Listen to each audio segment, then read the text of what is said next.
इस क्लास में हम डिस्कस करेंगे बेटा रिकवरेबल शेड्यूल्स या इरिकवरेबल शेड्यूल्स होते क्या हैं, क्या जरूरत है रिकवरेबिलिटी की। इन सारी टर्मिनोलॉजी को हम समझने की कोशिश करेंगे। तो डिस्कस करते हैं हम इस क्लास में रिकवरेबिलिटी की, समझते हैं होता क्या है। तो सबसे पहले अगर मैं बात करूं रिकवरेबिलिटी की, तो ये टर्मिनोलॉजी है क्या। तो देखो, अभी तक जो भी हमने पढ़ा उसे हमें ये पता चला कि कोई भी सीरियल शेड्यूल है वो तो आपका सिंपल कंसिस्टेंट होता ही है। ठीक है, हमने देखा ना कि जो भी सीरियल शेड्यूल होगा वो आपका क्या होगा, कंसिस्टेंट तो होगा ही होगा, ये तो आपको पता ही है। ठीक है, तो चलो ठीक है। अगर मान लो कोई नॉन सीरियल शेड्यूल है तो हम क्या करते हैं, सीरियलाइजिबिलिटी के थ्रू, सीरियलाइजिबिलिटी बोल लो या कॉन्फ्लिक्ट या व्यू सीरियलाइजिबिलिटी के थ्रू हम क्या करने की कोशिश करते हैं, कोई सीरियल इक्विवेलेंट निकालने की कोशिश करते हैं जिससे कि डेटाबेस आपका कंसिस्टेंट रहे। ठीक है, अगर मान लो कोई सीरियल इक्विवेलेंट हमें मिल गया तो हम क्या बोलते हैं कि आपका जो डेटाबेस है वो कैसा है, कंसिस्टेंट स्टेट में है। लेकिन बात यह आती है कि जो जितनी भी चीजें हमने अभी तक पढ़ी वो क्या पूरी तरह से सही है। चलो ये जो हमने जो भी पढ़ा कि हाँ ठीक है कि अगर सीरियल शेड्यूल है तो कंसिस्टेंट होगा, बिल्कुल ठीक है। अगर नॉन सीरियल शेड्यूल है तो सीरियलाइजिबिलिटी के थ्रू अगर उसका सीरियल इक्विवेलेंट निकल गया तो बट ऑब्वियस है वो भी कंसिस्टेंट होगा। ठीक है, तो क्या गारंटी है कि अगर सीरियलाइजिबिलिटी के थ्रू कोई सीरियल शेड्यूल सीरियल इक्विवेलेंट मिल जाता है तो क्या डेटाबेस कंसिस्टेंट होगा, या अगर कोई सीरियल शेड्यूल है तो क्या डेटाबेस कंसिस्टेंट ही होगा, इसकी गारंटी है। तो समझने की कोशिश करते हैं कि गारंटी है कि नहीं। ठीक है, क्योंकि जब जो भी चीजें अभी तक हमने पढ़ा है उसमें एक टर्मिनोलॉजी हमें और इंक्लूड करना पड़ेगा, तब जाके आप बता पाओगे कि आपका डेटाबेस रियल में कंसिस्टेंट है या नहीं है। ठीक है, तो बात ये आती है कि कोई भी शेड्यूल है अगर वो मान लो कंसिस्टेंट है तो भी क्या गारंटी है कि वो रिकवरेबल है या नहीं। अब रिकवरेबिलिटी का मतलब क्या है, किसी भी पॉइंट ऑफ टाइम पे अगर मान लो सिस्टम या हार्डवेयर फेल होता है तो उस पर्टिकुलर पॉइंट से क्या उस पर्टिकुलर कहना चाहिए शेड्यूल को या सिस्टम को आप रिकवर कर पाओगे। अगर रिकवर कर पाओगे तो रिकवरेबल है, अगर रिकवरेबल नहीं कर पाओगे तो नॉन रिकवरेबल या इरिकवरेबल शेड्यूल्स कहलाएगा। फिर से इस पॉइंट को समझने की कोशिश करते हैं। सपोज दैट कोई T1 ट्रांजेक्शन है और कोई T2 ट्रांजेक्शन है। ठीक है, और RA ले लिया मैंने, मान लो इसके कुछ ऑपरेशंस की हम बात करते हैं। तो रीड A है, राइट A है, और देन मैं फिर इसमें भी रीड A ऑपरेशन परफॉर्म कर रहा हूं और राइट A ऑपरेशन परफॉर्म कर रहा हूं। अब आपको देख के चल लग रहा है कि ये सिंपल आपका ये टाइमलाइन शो कर रहा है। ठीक है, इसका मतलब सबसे पहले T1 ट्रांजेक्शन को मौका मिलेगा और वो क्या करेगा, सबसे पहले रीड ऑपरेशन परफॉर्म करेगा, देन राइट ऑपरेशन परफॉर्म करेगा। देन उसके बाद T2 ट्रांजेक्शन को मौका मिलेगा, सबसे पहले वो रीड ऑपरेशन परफॉर्म करेगा, देन राइट ऑपरेशन परफॉर्म करेगा। तो ये आपको दिख रहा है, ये जो एग्जांपल है वो किसका है, सीरियल शेड्यूल का एग्जांपल है। ठीक है, एग्जांपल किसका है, आपका सीरियल शेड्यूल का एग्जांपल है। तो अब आप बोलोगे सीरियल शेड्यूल है तो बट ऑब्वियस है कंसिस्टेंट। ठीक है, तो केवल कंसिस्टेंट बोलने से काम नहीं चलेगा कि सीरियल है इसलिए कंसिस्टेंट होगा, इसकी गारंटी नहीं है। क्यों गारंटी नहीं है, समझने की कोशिश करते हैं। अब मान लो किसी पर्टिकुलर पॉइंट पे मान लो यहां फेलियर हो जाता है। ठीक है, या अगर मान लो मैंने इसको कर दिया कमिट और कमिट होने के बाद फेल हो जाए। ठीक है, अभी T1 ट्रांजेक्शन को मैंने कमिट नहीं किया था, आपने T2 को कमिट कर दिया और कमिट होते ही ये फेल हो गया। अब बात ये आ रही है कि जब ये फेल हो रहा है या जब एक ट्रांजैक्शन आपका अबॉर्ट हो रहा है या फेल हो रहा है, उस पर्टिकुलर पॉइंट से, अब फेल होने का कोई भी रीजन हो, सिस्टम फेल हो जाए, हार्डवेयर फेल हो जाए, उस पर्टिकुलर पॉइंट से अगर आपका पूरा का पूरा कंप्लीट रिकवर हो जाता है, जो आपके कहना चाहिए था जो सिस्टम था पहले स्टेट में जो था, या जो आपका जो सिस्टम स्टार्टिंग में जो कंसिस्टेंट स्टेट में था, अगर आप रिकवर करके वापस से अगर कंसिस्टेंट स्टेट में पहुंच जाते हो तो बट ऑब्वियस है रिकवरेबल, आप उस सिस्टम को या उस शेड्यूल को रिकवरेबल शेड्यूल बोलोगे, अदरवाइज आप उसको क्या बोलोगे? इरिकवरेबल शेड्यूल बोलोगे। तो अब बात यहां तक समझ में आ गई कि केवल सीरियल देख लेने से या केवल सीरियलाइजेबल अचीव कर लेने से कंसिस्टेंसी की गारंटी नहीं है।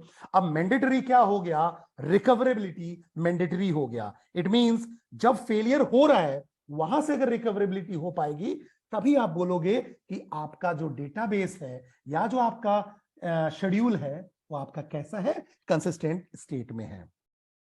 क्योंकि फेल होने से हो सकता है कि आप इनकंसिस्टेंट स्टेट में पहुंच जाओ। तो अब यहां जब हम बात करेंगे तो यहां हम शेड्यूल को दो टाइप से डिवाइड कर सकते हैं। पहला जो रिकवरेबल है, ठीक है, और दूसरा जो इरिकवरेबल है। ठीक है, रिकवरेबल मतलब यहां गारंटी है कि आप उस पर्टिकुलर पॉइंट से रिकवरी कर लोगे और रिकवरी हो जाएगी, इसलिए आप बोलोगे कि वो जो शेड्यूल है वो कैसा है? कंसिस्टेंट है। और दूसरी बात, अगर इरिकवरेबिलिटी की बात करें, इसका मतलब यहां से गारंटी नहीं है कि आप वापस से उस पॉइंट से आपकी रिकवरी पॉसिबल है। ठीक है, इसका मतलब आपका डेटाबेस कैसा हो जाएगा? इनकंसिस्टेंट स्टेट में पहुंच जाएगा। इसका मतलब अगर आपका शेड्यूल सीरियल भी है तो भी कंसिस्टेंसी की गारंटी सीरियल शेड्यूल या सीरियलाइजेबिलिटी नहीं दे पा रहा है। अब गारंटी अगर आपको चाहिए तो रिकवरेबिलिटी भी आपको चेक करना पड़ेगा। ठीक है, तो अब समझने की कोशिश करते हैं कि रिकवरेबल और इरिकवरेबल शेड्यूल्स हम कैसे चेक करते हैं। तो उसके लिए मैंने एक एग्जांपल लिया हुआ है बेटा। अगर आप देखो तो यहां मेरे पास ट्रांजेक्शन है T1 और T2। ओके, अब यहां देखो जो T1 ट्रांजेक्शन है वो सबसे पहले एग्जीक्यूट होगा। वो क्या ऑपरेशन परफॉर्म करेगा? रीड ऑपरेशन परफॉर्म करेगा। उसके बाद एक ऑपरेशन है A = A + 100। देन मैंने ऑपरेशन परफॉर्म किया है राइट ऑफ A। फिर जब ये पूरा का पूरा ट्रांजेक्शन कंप्लीट हो जाएगा देन T2 को मौका मिल रहा है, रीड ऑपरेशन परफॉर्म करेगा। फिर then A = A - 50, then write operation perform करेगा, देन कमिट है, और उसके बाद आपका T1 कमिट हो रहा है। तो ये पूरा ऑपरेशन जो है T1 और T2 का है। और आपको देख के समझ में आ रहा है कि जो शेड्यूल है वो आपका कैसा है? सीरियल शेड्यूल है, नॉन सीरियल भी नहीं है। तो इसका मतलब आप बोलोगे कंसिस्टेंट है। चलो देखते हैं, समझते हैं। तो सबसे पहले मैं मान लेता हूं कि ए की वैल्यू जो है वो 100 है। ठीक है, डेटाबेस में कितना पड़ा हुआ है? ए की वैल्यू 100 पड़ी हुई है। तो समझते हैं बेटा, जब रीड ऑफ ए करेगा तो ये बोलेगा T1 ट्रांजेक्शन को सबसे पहले मौका मिलेगा। उसके इंस्ट्रक्शन पहले लिखे हुए हैं टाइमलाइन में। तो सबसे पहले क्या होगा? सबसे पहले टाइमलाइन को मैंने देखा और देखने के बाद मैंने रीड ऑफ ए किया। तो बोलेगा मैं तो रैम से रीड करूंगा, प्राइमरी मेमोरी से रीड करूंगा, लेकिन ए की वैल्यू प्राइमरी मेमोरी में नहीं है। तो ये जाएगा कहां? सेकेंडरी मेमोरी में, और ए की वैल्यू को रीड करके रैम में ले आएगा। तो जैसे ही रैम में रीड करके लाएगा, ए की वैल्यू हो गई 100, रैम के अंदर ए की वैल्यू हो गई 100। चलिए, अच्छी बात है। अब बेटा मैंने क्या किया? नेक्स्ट ऑपरेशन मैंने बोला A = A + 100। तो मैंने आपको बताया था जैसे ही इसको सीपीयू मिलेगा, T1 के जितने भी ऑपरेशंस होंगे वो प्रोसेस कंट्रोल ब्लॉक में होंगे। तो इसके लिए मैंने एक प्रोसेस कंट्रोल ब्लॉक मान लिया PCB1, और T2 के लिए मैं मान लेता हूं PCB2। तो जो ऑपरेशंस हैं वो प्रोसेस कंट्रोल ब्लॉक में होंगे। तो A = A + 100 कहां होगा? प्रोसेस कंट्रोल ब्लॉक में। तो A की वैल्यू A + 100 मतलब 100 + 100, और ये आपका हो गया 200। तो A की वैल्यू हो गई 200। अब प्रोसेस कंट्रोल ब्लॉक में 200 हो गया, लेकिन रैम में अभी A = 100 है, जब तक कि आप राइट ऑफ ए नहीं लिखोगे। तो मैंने कर दिया राइट ऑफ ए। अब मैंने जैसे ही राइट ऑफ ए किया तो अब ए की वैल्यू रैम में 200 अपडेट हो गई। तो अब रैम की वैल्यू हो गई ए की वैल्यू 200, या प्राइमरी मेमोरी में ए की वैल्यू कितनी हो गई? 200 हो गई। अब अगर आप देखो, एक आपके T1 ट्रांजेक्शन के पूरे इंस्ट्रक्शंस एग्जीक्यूट हो चुके हैं। अब मौका किसको मिलेगा बेटा? T2 को। चलिए, T2 ने क्या किया? रीड ऑफ ए किया। अब समझो, यहां T2 ने क्या किया? रीड ऑफ ए किया। जब वो रीड ऑफ ए करेगा, सबसे पहले रैम से रीड करेगा।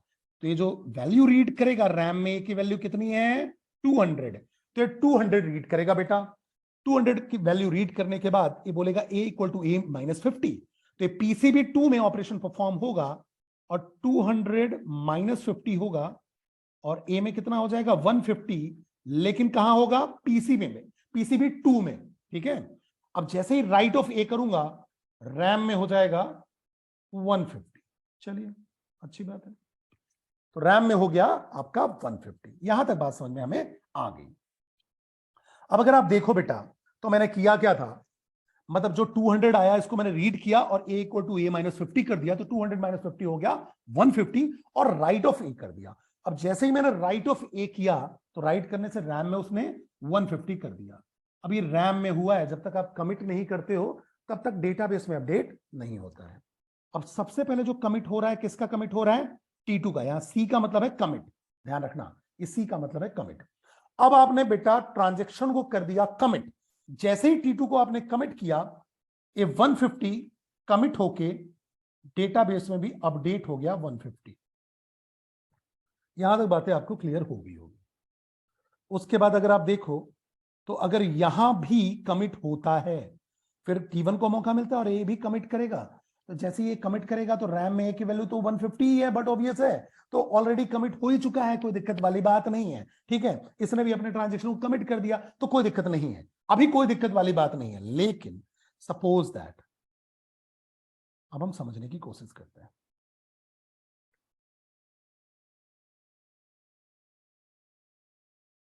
यहां तक हमें समझ में आ गई बात कि अभी हमने कमिट कर दिया और अगर दोनों कमिट प्रॉपर हो जाते हैं तो 150 हमारा अपडेट हो गया, कोई दिक्कत वाली बात नहीं है। ठीक है, अब इसमें एक पॉइंट समझने वाली है, वो क्या है समझना। अगर आप देखो तो मैंने आपको डर्टी रीड पढ़ाया था। डर्टी रीड का मतलब क्या होता है कि कभी भी अगर आप क्या कर रहे हो, ऐसे राइट को रीड कर रहे हो, ठीक है, देखो यहां T1 ने राइट किया है और T2 उसको रीड कर रहा है, तो ऐसा राइट जो कि कमिटेड नहीं है और आप रीड कर रहे हो तो उसको हम बोलते हैं डर्टी रीड। तो ये डर्टी रीड है। क्यों डर्टी रीड है? क्योंकि यहां पास जो T2 है ऐसे ट्रांजेक्शन को रीड कर रहा है जो कि T1 ने राइट किया है और उसके बाद कमिट नहीं हुआ है, रैम में ही चल रहा था। तो समझो, when a transaction is allowed to read an operation that has been modified by another transaction, यहां कौन है वो another transaction? T1, which is not committed, अभी commit नहीं हुआ है, ठीक है, और उसके बाद उसको रीड कौन कर रहा है? कोई दूसरा ट्रांजेक्शन T2 रीड कर रहा है। तो this type of read is called dirty read. क्यों? क्योंकि ये अभी परमानेंट अपडेट नहीं हुआ है डेटाबेस में, उससे पहले ही आपने रीड कर लिया, तो ये क्या कहलाएगा? डर्टी रीड कहलाएगा। तो चलिए, यहां तक मुझे बात ये समझ में आई कि अब जो मेरे डेटाबेस में है, अभी मैं आप समझ रहा हूं कि मेरे अब जो डेटाबेस में वो क्या है, अपडेटेड वैल्यू, या कहना चाहिए सेकेंडरी मेमोरी में, इसको मैं मान लेता हूं हार्ड डिस्क या सेकेंडरी मेमोरी, उसमें ए की वैल्यू हो चुकी है अपडेटेड, और कितना हो चुका है? 150।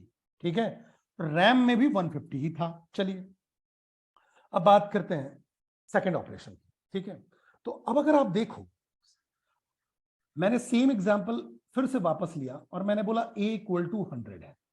ठीक है, मैंने बोला रीड ऑफ a, तो क्या करेगा? सबसे पहले डेटाबेस से रीड करेगा और a की वैल्यू कितनी हो गई? 100 रैम में भी।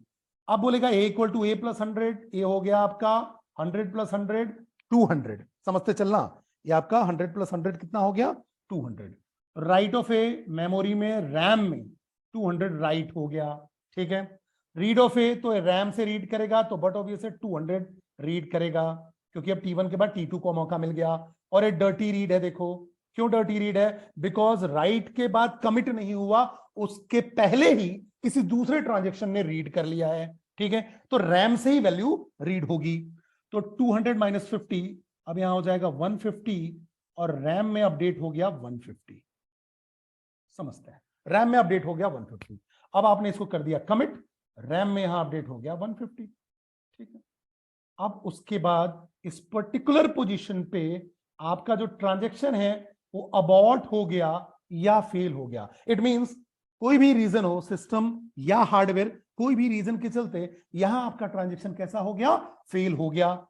ठीक है, जैसे ही ये फेल होगा, तो फेल होने पे आपको पता है एटॉमिसिटी रूल हमने पढ़ा हुआ है कि आपका जो ट्रांजैक्शन होता है वो एटॉमिक होता है। ठीक है, इट मींस या तो सक्सेस होगा या तो फेल होगा, और पार्शियल नहीं होता है। तो जैसे ही अबॉर्ट होगा, अबॉर्ट होने के बाद ये क्या करेगा? अपने पूरे के पूरे इंस्ट्रक्शन को क्या कर देगा?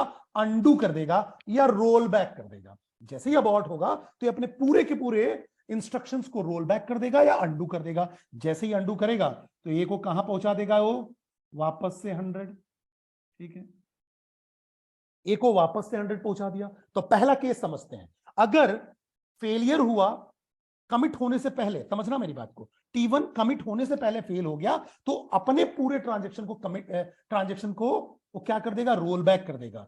अब बिकॉज T2 जो है वो कमिट हो चुका है तो T2 तो रोल बैक नहीं होगा, T2 कमिट हो चुका है तो T2 रोल बैक नहीं होगा। तो देखो दो टाइप के केसेस हैं, दो प्रॉब्लम आ सकती है।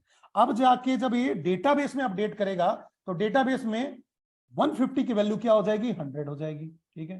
तो इस T2 का क्या, जो T2 ने अपडेशन किए उसका क्या, जो T2 ने अपडेशन किए उसका क्या। चलो दूसरे केस की बात करते हैं, केस 2 लेते हैं। केस 1 में हमने देखा कि T2 का हमें पता ही नहीं चल रहा है। केस 1 की बात करते हैं। बट ऑब्वियसली पूरा का पूरा जो T1 का काम था वो रैम में था, तो इसने रैम में ए की वैल्यू मान लो 100 कर दी, ठीक है, रैम में ए की वैल्यू 100 कर दी और डेटाबेस में 150 है, डेटाबेस में 150 है। तो मेरी बात को समझो, केवल कौन सा ट्रांजैक्शन कमिट हुआ, केवल T2 वाला ट्रांजैक्शन कमिट हुआ। अगर केवल T2 वाला ट्रांजैक्शन कमिट हुआ, बिकॉज ये तो रोल बैक हो चुका है, तो क्या होना चाहिए था, डेटाबेस में अभी आपका पड़ा हुआ है 150, जबकि होना क्या था समझो, डेटाबेस में इनिशियली था 100 और ये 100 माइनस 50 किया तो डेटाबेस में 50 होना चाहिए था, जबकि ये क्या दिख रहा है, 150 दिख रहा है। मेरी बात को समझो, अगर केवल T2 ही चला तो T2 अगर केवल चलता तो वो क्या करता, डेटाबेस से रीड करता 100 को और 100 माइनस 50 कैसा हो जाता, 50, और अगर 100 माइनस 50 हुआ तो अपडेट भी 50 होना चाहिए था, ठीक है। लेकिन ऐसा तो नहीं हो रहा है, ऐसा तो नहीं हो रहा है। तो दिक्कत क्या हो रही है, ये जो डर्टी रीड हो रहा है ना, जो अनकमिटेड राइट है और उसको आप रीड कर रहे हो, ये जो डर्टी रीड है, डर्टी रीड प्रॉब्लम जो है, इसके चलते आपका डेटाबेस कैसा हो गया, इनकंसिस्टेंट स्टेट में हो गया।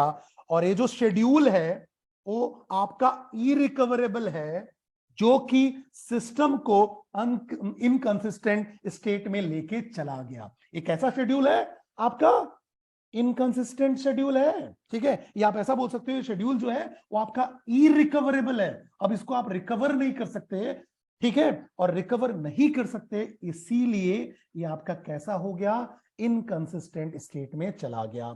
और ये किसके चलते हो रहा है, ये हो रहा है राइट रीड प्रॉब्लम के चलते या डर्टी रीड प्रॉब्लम के चलते, ठीक है।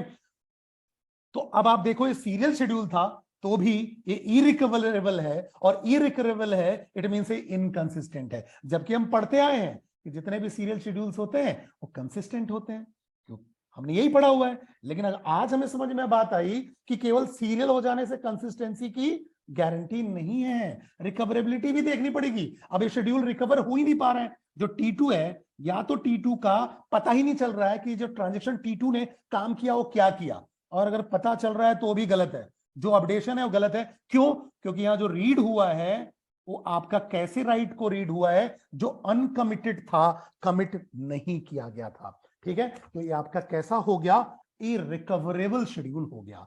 तो देखो मुझे यहां बात समझ में आ गई कि दिक्कत क्या हो रही है, ये जो इरिकवरेबल हो रहा है इसलिए हो रहा है बिकॉज डर्टी रीड हो रहा है, ठीक है। तो अब यहां तक चीजें मुझे क्लियर हुई। अब इसको मैं ना थोड़ा सा चेंज करता हूं, अब थोड़ा सा चेंज करता हूं, फिर मैं इस पॉइंट पे आऊंगा, फिर इस पॉइंट पे आऊंगा, ठीक है। तो इस पॉइंट के पहले मैं थोड़ा सा इसको चेंज कर देता हूं। अभी आपने देखा कि डर्टी रीड था, तो डर्टी रीड के चलते दिक्कत आ रही है, और डर्टी रीड के चलते दिक्कत क्या आ रही है कि डेटाबेस आपका क्या हो रहा है, इरिकवरेबल हो जा रहा है। और इरिकवरेबल हो जा रहा है इसका मतलब वो इनकंसिस्टेंट हो रहा है, ठीक है। तो हमें अब ये समझ में आ गया कि कंसिस्टेंट होने के बाद भी रिस्क है, क्योंकि रिकवरेबिलिटी की गारंटी नहीं है। तो रिकवरेबिलिटी जो है वो मैंडेटरी प्रॉपर्टी है, क्योंकि इसके बिना आप कंसिस्टेंसी की गारंटी नहीं दे सकते हो। चलो दूसरे एग्जांपल की बात करते हैं। अब हमारा ये भी एक शेड्यूल है, मान लो एस शेड्यूल में T1 और T2 ट्रांजेक्शन है, समझना। अब बेटा यहां भी हम मान के चलते हैं A इक्वल टू 100 है, ठीक है, A इक्वल टू 100 है। अब सबसे पहले ये डेटाबेस में है, सेकेंडरी मेमोरी में, तो रीड अगर करेगा T1 तो क्या हो जाएगा, 100 रीड करेगा, पहले T1 को मौका मिला। A equal to A plus 100, तो A की वैल्यू हो गई 200, और जैसे ही मैंने राइट ऑफ A किया तो ए की वैल्यू रैम में भी 200 हो गई। चलिए ठीक है। उसके बाद T2 को मौका मिला, सीरियल शेड्यूल है, T1 का वैसे ही पूरा का पूरा एग्जीक्यूशन कंप्लीट हो चुका है। अब मैं रीड ए कर रहा हूं, फिर से रीड ए करूंगा तो बट ऑब्वियसली रैम से रीड करेगा, तो कितना रीड होगा 200, then A equal to A minus 50 किया, कितना होगा 150, ठीक है 150 हो गया। और मैंने बोला राइट ऑफ ए, तो राइट ऑफ ए 150 राइट करेगा, तो 200 की वैल्यू 150 राइट हो गई अब रैम में, तो रैम में ए की वैल्यू अपडेट होके 150 हो गई। अब अगर आप देखो तो पुराने एग्जाम्पल में मैंने यहां सी लिखा था, अब मैंने पहले यहां सी लिखा है, मतलब जो कमिट है वो मैं T1 को पहले कर रहा हूं। क्या फर्क पड़ेगा समझते हैं, उससे ही आपको रिकवरेबिलिटी एंड इरिकवरेबिलिटी समझ में आएगा, इसी में है आपका मेन कंसेप्ट। अब मैंने क्या किया, वापस से T2 के बाद T1 के पास आया और मैंने अब T1 को कमिट कर दिया। T1 जैसे ही कमिट हुआ, कोई दिक्कत वाली बात नहीं है, डेटाबेस में जाके ए की वैल्यू कितनी, रैम में जो वैल्यू है वही रीड करेगा ना, तो 150 कमिट हो गया। फिर वापस आया मैं और T2 को कमिट कर दिया, 150 ही आपका डेटाबेस में कमिट हो जाएगा। यहां तक तो कोई प्रॉब्लम है ही नहीं, ठीक है, यहां तक कोई प्रॉब्लम नहीं है। अब बात करता हूं मैं प्रॉब्लम की। अब अगर प्रॉब्लम आता है तो क्या होगा, और यहां भी आप देखो ये राइट रीड जो है कैसा है, डर्टी रीड है, डर्टी रीड है। क्यों, क्योंकि यहां अनकमिटेड राइट को आप रीड कर रहे हो, ठीक है। अब अगर मान लो सेम मैंने यहां लिया ए की वैल्यू 100, डेटाबेस से रीड होगा सबसे पहले, रैम में आ गया ए की value 100, A equal to A plus 100, 200 write करोगे हो जाएगा 200, रैम में वैल्यू अपडेट हो गई 200, रीड ऑफ ए, अब T2 को मौका मिलेगा, 200 रीड करेगा, ए इक्वल टू ए माइनस 50, 150 हो गया। चलिए ठीक है, राइट ऑफ ए मतलब रैम में भी 150 राइट हो गया। अब मान लो कमिट कर देते हो आप कमिट कर देते हो, समझना मेरी बात को, ठीक है। अब आपने कमिट कर दिया तो क्या होगा, यहां कमिट हुआ और ए की वैल्यू अपडेट होके 150 हो गई डेटाबेस में भी या सेकेंडरी मेमोरी में। अब अगर मान लो फेल होता है या अबॉर्ट होता है ट्रांजेक्शन, तो फेल देखो कौन फेल हुआ, अब फेल जब होगा तो T1 तो ऑलरेडी हमारा कमिट हो चुका है, कोई दिक्कत वाली बात ही नहीं है, T1 ऑलरेडी हमारा कमिट हो चुका है। अब फेल होता है तो जैसे ही फेल होगा तो क्या होगा, T2 पूरे के पूरे इंस्ट्रक्शन को रोल बैक कर देगा, कर देने दो, कोई दिक्कत वाली बात नहीं है। ये यहां आपका 150 है, ठीक है, कर दिया, ठीक है। अब यहां देखो T2 की जो डिपेंडेंसी थी T1 से थी, T2 किस पे डिपेंडेंट था, T1 से, ठीक है। अब जिस पे डिपेंडेंसी थी T1 को कोई फर्क नहीं पड़ रहा है, ठीक है। अब T2 पे अगर फर्क पड़ता भी है तो क्या फर्क पड़ता है, बिकॉज T2 जो था वो डिपेंडेंट था, T2 कैसा था, डिपेंडेंट था, ठीक है। तो जब ये रोल बैक करेगा तो रोल बैक करने से क्या कर देगा, ए का कंसिस्टेंट स्टेट मेंटेन हो जाएगा, 100 आ जाएगा, कोई दिक्कत वाली बात नहीं है, ठीक है। अब अगर मान लो दूसरे कंडीशन की हम बात करते हैं, दूसरा कंडीशन ये है अगर यहां फेल हो जाता है, इस कंडीशन पे फेल हो जाता है, ये जो आपका कंडीशन है यहां फेल हो जाए, अगर यहां फेल होता है तो आपका क्या होगा, T1 रोल बैक हो जाएगा पूरा। अगर T1 रोल बैक हो गया तो T2 भी कमिट नहीं हुआ था, तो बट ऑब्वियस है T2 T1 पे डिपेंडेंट था। अगर आप देखो तो T2 के जो भी ऑपरेशंस थे, पहले T1 हुआ है, उसी को T2 ने क्या किया है, शेयर किया है या उसी पे आगे काम किया है, तो दोनों ही रोल बैक हो जाएंगे, बिकॉज T1 जो है अबॉर्ट हो गया तो T1 ने अपने पूरे ऑपरेशन अनडन कर दिए, तो T2 के भी ऑपरेशन अनडन हो जाएंगे, तो कोई दिक्कत वाली बात नहीं है। इसका मतलब ये हुआ कि यहां मुझे बात ये समझ में आ रही है कि अगर जिस ऑपरेशन का राइट है, जिसको आप रीड कर रहे हो, ठीक है, जिस सीक्वेंस में आप रीड कर रहे हो उसी सीक्वेंस में अगर आप कमिट करते हो तो रिकवरेबल है। जिस सीक्वेंस में आप राइट या जिस सीक्वेंस में आप रीड कर रहे हो, जैसे T2 की डिपेंडेंसी T1 से है, ठीक है, डर्टी रीड क्या है यहां पास है, तो रीड कौन कर रहा है, T2 किसको कर रहा है, T1 को। तो अगर T1 पहले कमिट हो जाए तो डेटाबेस फिर आपका सेफ रहेगा, उसके बाद अगर फेलियर होता भी है तो कोई दिक्कत वाली बात नहीं है, क्योंकि आपका जो डिपेंडेंट है अगर वो रोल बैक हो भी जाए तो कोई फर्क नहीं पड़ता, इससे इसकी कोई डिपेंडेंसी नहीं थी, समझो मेरी बात को। T2 की डिपेंडेंसी T1 पे थी, लेकिन T1 की डिपेंडेंसी T2 पे नहीं थी। T1 ने T2 का कोई भी ऑपरेशन, मतलब T1 का कोई भी ऑपरेशन T2 के बाद नहीं हुआ है, तो कोई दिक्कत नहीं है, इसके पूरे ऑपरेशन अनडन हो जाने तो कोई दिक्कत नहीं है, और ये अपना कमिट कर चुका है, ठीक है। तो लॉस नहीं होगा, और इसका ऑपरेशन अनडन भी हो भी जाएगा तो कोई फर्क वाली बात नहीं है, क्योंकि इस पे कोई भी डिपेंडेंट नहीं है।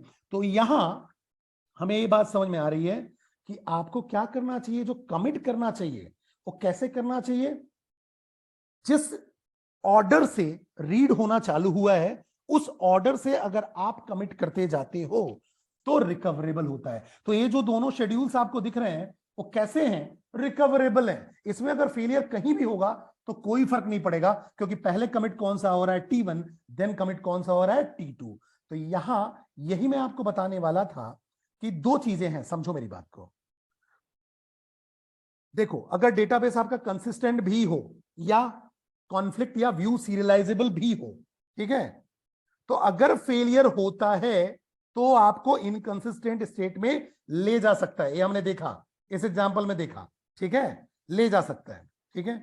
और ले जाएगा मतलब वो इरिकवरेबल हो जाएगा, ठीक है, क्योंकि कोई ना कोई ट्रांजेक्शन जो होगा किसी दूसरे ट्रांजेक्शन पर डिपेंडेंट होगा, इसलिए ऐसा हो रहा है, इसलिए ऐसा हो रहा है, बिकॉज इसकी डिपेंडेंसी जो है इस पे है, इसलिए तो ऐसा हो रहा है, या डर्टी रीड के चलते हो रहा है, सीधी सी बात है, ठीक है। तो अगर डर्टी रीड आपको नहीं मिला, सपोज दैट ये आपको अगर डर्टी रीड नहीं मिला, तो पक्का है, एक पॉइंट समझ लो, अगर डर्टी रीड नहीं मिलता है इसका मतलब जो शेड्यूल है वो हमेशा रिकवरेबल होगा, हमेशा रिकवरेबल होगा। और अगर मान लो डर्टी रीड अगर मिल जाए तो समझते हैं, समझो मेरी बात। अगर अगर आपको डर्टी रीड मिल जाए तो फिर आपको क्या देखना है। देखो, पहला कंडीशन क्या हुआ कि डर्टी रीड मिला ही नहीं, नो, ठीक है, डर्टी रीड है ही नहीं, तो हमेशा शेड्यूल रिकवरेबल होगा, और रिकवरेबल होगा मतलब कंसिस्टेंट होगा हमेशा, ठीक है। और अगर मान लो डर्टी रीड मिल गया, ठीक है, डर्टी रीड मिल गया, फिर हम दो चीजें देखेंगे, कमिट का ऑर्डर देखेंगे, ठीक है। फिर हम क्या देखेंगे, कमिट का ऑर्डर देखेंगे। कमिट का ऑर्डर क्या देखोगे, अगर कमिट सेम ऑर्डर में हो रहा है, सेम ऑर्डर मतलब जिस ऑर्डर में रीड हो रहा है उसी ऑर्डर में कमिट हो रहा है, मतलब कुछ ऐसा, ठीक है। पहले आपने देखो डर्टी रीड मिला आपको, ये डर्टी रीड है, लेकिन यहां कमिट पहले कौन हो रहा है, T1 हो रहा है, देन T2, ठीक है। तो रीड जिस ऑर्डर में हुआ उसी ऑर्डर में आपने कमिट किया, पहले T1 ने रीड किया था, देन T2 रीड कर रहा है, तो रीड का ऑर्डर T1 पहले कमिट होगा, देन T2। तो आपका वो जो शेड्यूल होगा वो कैसा होगा, रिकवरेबल होगा और कंसिस्टेंट होगा। लेकिन अगर मान लो सेम ऑर्डर नहीं है, जैसे ये दोनों एग्जांपल सेम ऑर्डर के नहीं है, यहां कमिट कौन सा पहले हो रहा है, T2 वाला, जिसका रीड बाद में हुआ, तो ऑर्डर सेम नहीं है, देन T1 कमिट हो रहा है, तो ये आपका शेड्यूल जो होगा वो आपका क्या होगा, इरिकवरेबल शेड्यूल होगा। तो यहां तक आपको बात समझ में आ गई होगी कि रिकवरेबल और इरिकवरेबल शेड्यूल्स क्या होते हैं, ठीक है। So a schedule is recoverable if each transaction commits only after all the transaction from which it has read have committed. In other words, in some transaction Ty reads a value that has been updated or written by some other transaction Tx, then the commit of Ty must occur after the commit of Tx. ये मैंने आपको बताया अभी. So if in a schedule a transaction performs a dirty read operation from an uncommitted transaction, ठीक है, and its commit operation is delayed till the uncommitted transaction either commits or rollback, then such a schedule is known as recoverable schedule. So the commit operation of the transaction that performs the dirty read is delayed. This ensures that it still has a chance to recover if the uncommitted transaction fails later. तो इसमें फायदा ये है कि यहां हमने commit जो T2 का कमिट है उसको डिले कर दिया, T1 का कमिट हम पहले कर रहे हैं, तो बट ऑब्वियस है रिकवरेबिलिटी की चांसेस है, क्योंकि T1 की डिपेंडेंसी किसी से थी ही नहीं, ठीक है। तो बस हमको ये ध्यान रखना पड़ेगा कि अगर डर्टी रीड आ रहा है तो डर्टी रीड में हम जो कमिट का सीक्वेंस रखेंगे वो सबसे पहले कमिट हम उसको करेंगे जिसका पहला रीड है, उसी ऑर्डर में हम करेंगे। अगर डर्टी रीड नहीं है तो इट मींस, अगर डर्टी रीड नहीं है तो कुछ चेक करने की जरूरत नहीं है, डायरेक्टली बोल दो रिकवरेबल है। लेकिन डर्टी रीड है तो फिर देखना पड़ेगा कमिट का सीक्वेंस क्या है। कमिट का सीक्वेंस रीड के सीक्वेंस के जैसा है तो रिकवरेबल है, रीड के सीक्वेंस के जैसा नहीं है तो नॉन रिकवरेबल या इरिकवरेबल है। So no dirty reads means a recoverable schedule. So if in a schedule a transaction performs a dirty read operation from an uncommitted transaction and commits before the transaction from which it has read the value, then such a schedule is known as irrecoverable schedule. तो अब आपको बातें समझ में आ गई कि recoverable और irrecoverable schedules क्या होते हैं। यहां तक चीजें क्लियर हो गई होंगी, ठीक है। अब बात आती है कैसे हम चेक करेंगे अगर कोई शेड्यूल गिवन है कि वो रिकवरेबल है या इरिकवरेबल है। तो मेथड 1 समझते हैं, बड़ा ही सिंपल है। आपको एग्जाम में पूछा जा सकता है कि बट ऑब्वियसली आपके पास एक शेड्यूल गिवन है, अब आपसे पूछा जाएगा बताओ ये रिकवरेबल है या इरिकवरेबल है। तो दो मेथड में आपको बता रहा हूं, उससे आपको समझ में आ जाएगा कि शेड्यूल रिकवरेबल है या इरिकवरेबल है। पहला मेथड 1 की हम बात करते हैं। मेथड 1 ये बताएगा, चेक करो पहले कि check if there exist any dirty read operation. आपको क्या चेक करना है कि कोई डर्टी रीड ऑपरेशन है क्या। अगर डर्टी रीड ऑपरेशन है, if there does not exist any dirty read operation, तब तो कोई दिक्कत ही नहीं है। Then the schedule is surely recoverable, stop and report your answer. ठीक है, तो अगर आपका डर्टी रीड है ही नहीं तो कोई दिक्कत वाली बात नहीं है, रिकवरेबल है। अब अगर हम बात करें, अब दूसरा ये है, if there exist any dirty read operation then the schedule may or may not B recoverable. अब अगर बात ये आती है कि अब आपका जो शेड्यूल है उसमें डर्टी रीड ऑपरेशन एग्जिस्ट करता है, तो शेड्यूल आपका कैसा होगा, या तो रिकवरेबल हो सकता है या नहीं भी हो सकता है। कब रिकवरेबल होगा समझते हैं। तो समझते हैं, अगर डर्टी रीड ऑपरेशन एग्जिस्ट कर रहा है तो पहला केस देखना पड़ेगा। अगर कमिट ऑपरेशन का जो सीक्वेंस है, ठीक है, वो कैसा है, सेम आपका रीडिंग के जैसा है, ठीक है, तब तो आपका रिकवरेबल है। लेकिन अगर कमिट दूसरे ट्रांजैक्शन का पहले हो रहा है जिसका रीड बाद में है, तो पक्का है वो इरिकवरेबल है। तो if the commit operation of the transaction performing the dirty read occurs before the commit or abort operation of the transaction which updated the value, then the schedule is irrecoverable. But if the commit operation of the transaction performing the dirty read is delayed till the commit or abort operation of the transaction which updated the value, then the schedule is recoverable. तो ये दोनों points आपको clear हो गए होंगे। बस आपको क्या देखना है कि अगर डर्टी रीड आया तो सीक्वेंस देखो, अगर सीक्वेंस जिस सीक्वेंस में रीड किया गया है उसी सीक्वेंस में कमिट है, इट मींस वो क्या है, रिकवरेबल है। या अगर कमिट को डिले कर दिया गया है, ठीक है, तो आपका रीड कर रहा है उसके कमिट को डिले कर दिया गया है पहले वाले रीड से, तो आपका कैसा है, रिकवरेबल है। अदरवाइज अगर कमिट आपके ऐसे ट्रांजैक्शन का पहले हो रहा है जिसने रीड बाद में किया है, तो बट ऑब्वियस वो इरिकवरेबल होगा। मेथड 2 क्या है, check whether the given schedule is conflict serializable और नॉट।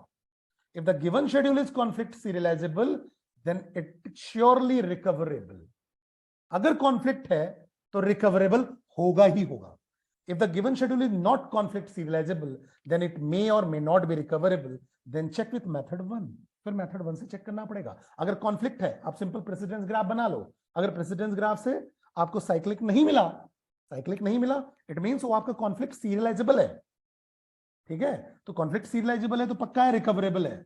अगर कॉन्फ्लिक्ट सीरियलाइजेबल नहीं है तो आपको मेथड 1 से चेक करना पड़ेगा, मेथड 1 का रूल अप्लाई करना पड़ेगा। So we can say that all conflict serializable schedule are recoverable, all recoverable schedule may or may not be conflict serializable. Conflict serializable सारे के सारे रिकवरेबल होंगे, लेकिन जो सारे के सारे रिकवरेबल होंगे वो कॉन्फ्लिक्ट सीरियलाइजेबल नहीं होंगे, क्योंकि हमारे पास दूसरे भी तरीके हैं रिकवरेबिलिटी निकालने के, जो मैंने मेथड 1 में आपको बताया था। तो होप आपको ये चीजें क्लियर हो गई होंगी। अब आपको समझ में आ गया होगा कि रिकवरेबिलिटी और इरिकवरेबिलिटी क्या होता है और कैसे हम रिकवरेबिलिटी और इरिकवरेबिलिटी किसी शेड्यूल का आइडेंटिफाई कर सकते हैं। Thank you.